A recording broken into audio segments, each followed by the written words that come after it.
अब कभी नहीं छूटेंगे आपके फेवरेट टीवी शोज ZEE5 के साथ बिल्कुल फ्री। ये रीत पता है मुझसे क्या कह रही थी? आप शांत हो जी। इनसे कहो यहाँ से चले जाए प्लीज। सुना नहीं तुम दोनों ने? क्यों खड़े हो अभी तक यहाँ? जाओ यहाँ से। मैं यहाँ से कहीं नहीं जाने वाला जब तक मुझे मेरे सारे सवालों के जवाब नहीं मिल जाते। हाँ नीता आंटी, ये बेचारी होने का नाटक बंद कीजिए। आप हमारे सामने सिर्फ एक मुजरिम है और कुछ नहीं। हमने पहले ही आपको बहुत बेनिफिट ऑफ डाउट दे दिया, लेकिन अब और नहीं। आप ऐसे मासूम बन के हमें बेवकूफ नहीं बना सकती। बस रीत, बहुत हो गया। ये किस तरह से बात कर रही हो तुम माँ से? भूल गई उन्होंने तुम्हारे लिए क्या कुछ नहीं किया? जिस माँ के सामने तुम्हारी कभी नजरें नहीं उठी, आज उनके सामने आवाज उठा के बात कर रही हो। भूल गई उनके एहसानों को? हाँ, उन एहसानों के बदले बहुत कुछ छीना भी है इन्होंने मुझसे, और इनका सच तो मैं अभी जानी हूं।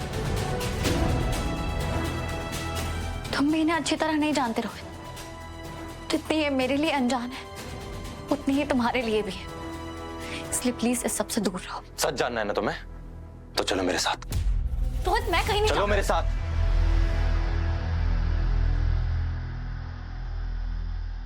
रोहित, मैं नीता आंटी से बात करे बिना कहीं नहीं जाऊंगी। आज छोड़ो रिश्ता। मैंने कहा आज छोड़ो रिश्ता। बचपन की दोस्त हो मेरी, और वो मेरी पत्नी है।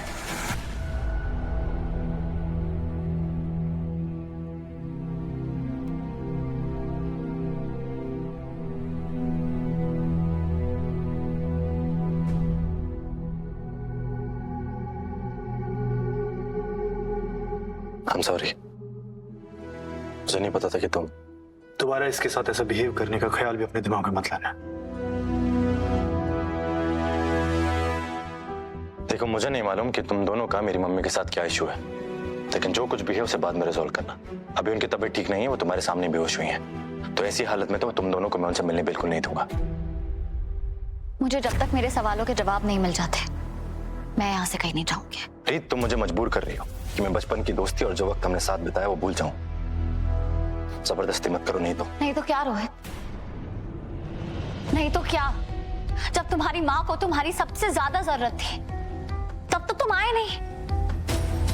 कहाँ थे तुम जब वो हॉस्पिटल के बेड पे तुम्हारा वेट कर रही थी कि तुम आओगे, उन्हें बोन मैरो दोगे और उनकी जिंदगी बच जाएगी?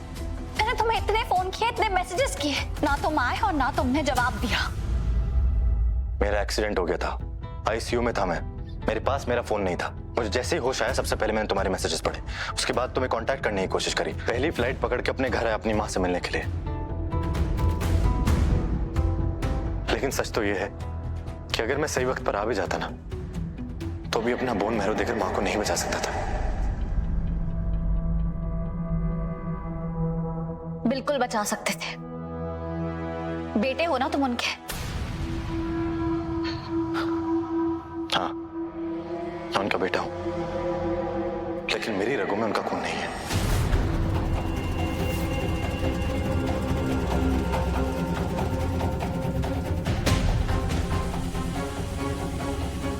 उन्होंने मुझे गोद लिया था, वो मेरी सगी मां नहीं है।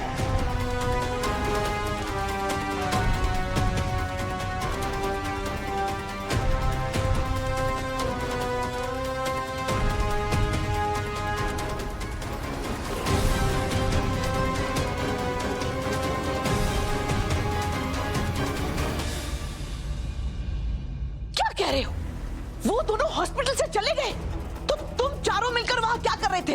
मूंगफली छिल रहे थे क्या? हमने सर को रोका, उन्हें कहा भी बिना डिस्चार्ज पेपर के नहीं जा सकते, पर उन्होंने हमारी बात ही नहीं मानी। तो तुम लोग भी जाओ।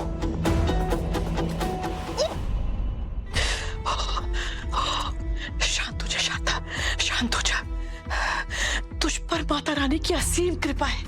इससे पहले भी तूने बहुत सारे तूफान देखे हैं, इस तूफान से भी तू लड़ लेगी, जरूर लड़ लेगी। ये दोनों हॉस्पिटल से निकलकर कहाँ जा सकते हैं? अरे हाँ शारदा, वो लोग नीता के घर में गए होंगे, पर उन्हें नहीं पता कि नीता बेकसूर है और उसकी याददाश्त जा चुकी है। इसका मतलब राघव और रीत नीता को लेकर पुलिस स्टेशन जाएंगे। फिर क्या, पुलिस स्टेशन में नीता का दी एंड हो जाएगा और उसे उस जुर्म की सजा मिलेगी जो उसने किया ही नहीं। ये होगा माता रानी। शारदा, जी मुझे पता है जो बात तुम्हें परेशान कर रही है वही बात मुझे भी परेशान कर रही है, इसलिए आज मैं मंदिर गया था। आप मंदिर गए थे? ये तो कुछ नया देख रही हूं मैं। ये परेशानी भी तो आज पहली बार आई है हमारे परिवार पर। नीता के बारे में जो पता चला, बस उसका बुरा असर राघव और रीत की शादी पे ना हो। जी जो भी है शारदा, नीता है तो जिम्मेदार रीत के बाप के मौत की। भगवान से यही प्रार्थना है कि मां के कर्मों की सजा उसके बच्चों को ना दे। शारदा, हाँ, जय माता दी। सॉरी माता रानी, लेकिन मैं इस प्रसाद को ग्रहण नहीं कर सकती, क्योंकि मैं तो चाहती हूं कि मां के कर्मों की सजा बच्चों को मिले। नीता की वजह से रीत और राघव में इतनी दूरी बन जानी चाहिए कि कोई भी प्यार भरा पुल उनको साथ में मिला ना पाए। क्या करूं इस प्रसाद का?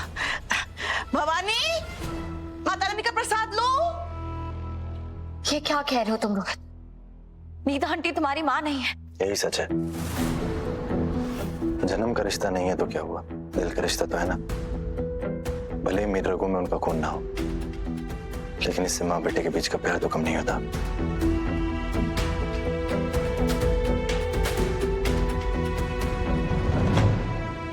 मुझे ठीक से याद भी नहीं कि कब मेरी माँ दुनिया छोड़ के चली गई। कुछ याद है तो सिर्फ इतना कि मैं और मेरे पापा बहुत अकेले थे। 10 साल का था जब पहली बार माँ से मिला।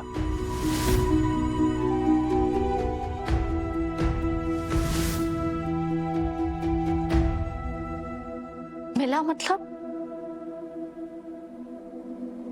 मैं माँ से पहली बार हॉस्पिटल में मिला था।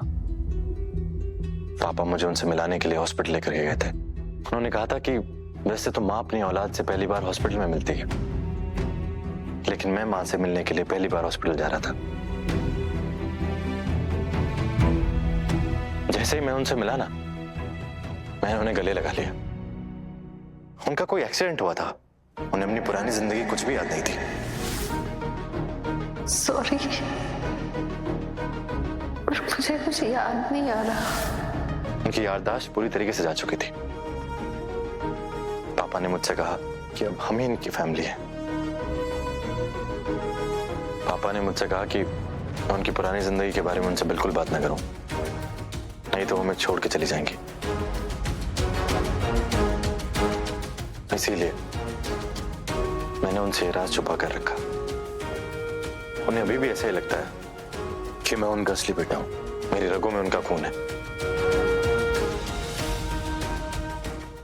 ZEE5 ऐप डाउनलोड करें और देखें सारे एपिसोड्स बिल्कुल फ्री।